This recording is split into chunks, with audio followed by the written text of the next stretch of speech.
6 of the Gospel of Luke. I hope your week is off to a great start, and I've so much enjoyed our study together thus far and believe that this week will be no exception to that rule.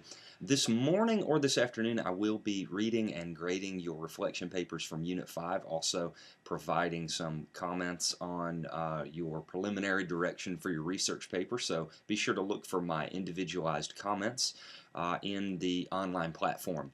This week our study continues with Jesus' steady march into Jerusalem, which begins this week with Luke 16. And we're going to see some similar contours that we saw last week in that you have a lot of red letters, a lot of teachings of Jesus, and they tend to focus once again on economic justice, economic solidarity. Not all of them. There's apocalyptic materials, there are healing stories, but everything is framed by these economic stories and teachings of Jesus, which I think are really beautiful to read alongside Richard Horsley, because his book is showing us the degree to which Jesus' ministry and Jesus' project of bringing the kingdom of God truly is a project of economic justice.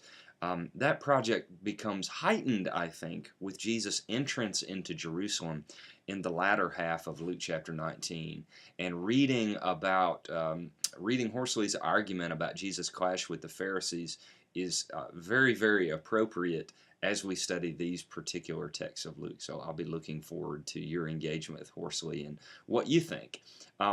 Honestly, everybody, Horsley's depiction of the Pharisees gave me a ton of food for thought. I have always, methodologically, I have taken my picture of the Pharisees from Josephus, who portrays the Pharisees basically as the rural spiritual leaders disconnected from Jerusalem, and Horsley is turning that argument on its ear in his chapter. So I think it'll give you a lot to think about. It's certainly given me a lot to think about. It makes me want to read more. You'll also be jumping into the next Airman chapter, which is about the beginning of Christologies, and I'm asking the question, what's at stake? Even if we take a position that was considered heretical in the early church, the 3rd and 4th centuries, that early Christian views were adoptionist, doesn't really matter.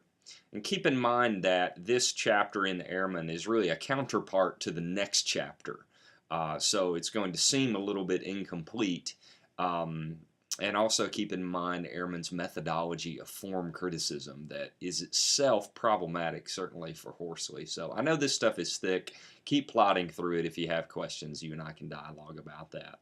Also this week, 2 more items. I have attached what's called the Bar Mayan parable to your reading list. And this is a short parable taken from the Palestinian Talmud that scholars believe actually predates the time of Jesus. And I think you will see that in the parable of the rich man and Lazarus in Luke chapter 16, is it 16? It is. Jesus is obviously using the materials from Bar Mayan parable and shifting them around. And so just reading the Bar Mayan parable gives us a sense of the creativity and innovation of Jesus as he takes stories that his audience might presumably be familiar with and changes them dramatically. And so there's some questions on that page for you to work through. I think you'll enjoy that. And then last, if each one of you will email me this week, let's set up a time where we can have a one-on-one conversation, either on the phone or via video chat, about your paper. Some of you don't need that at all. Indulge me. It just helps me feel good about my role in trying to help you make the best grade possible. Others of you might really benefit from a conversation about your direction. My goal is not to tell you what to do. My goal is to give you some ideas about efficiently planning and writing your research paper. My opinion is, and my experience is, that if we can get the planning stages right, it saves sometimes dozens of hours of work along the process of the paper. And so the first big hurdle in successfully writing a research paper is getting those first planning stages on track. So I'd really like the opportunity to have a conversation with you to help you do that. Finally, our classmate Cody just had his first baby boy over the weekend. So I know that all of you will want to congratulate Cody. Cody, we're so thrilled for you And those of us who are parents know just the great joy that God has brought and will bring into your life through your son. So we want to give a special word of congratulations to you. Have a great week, everybody, and look forward to engaging with you.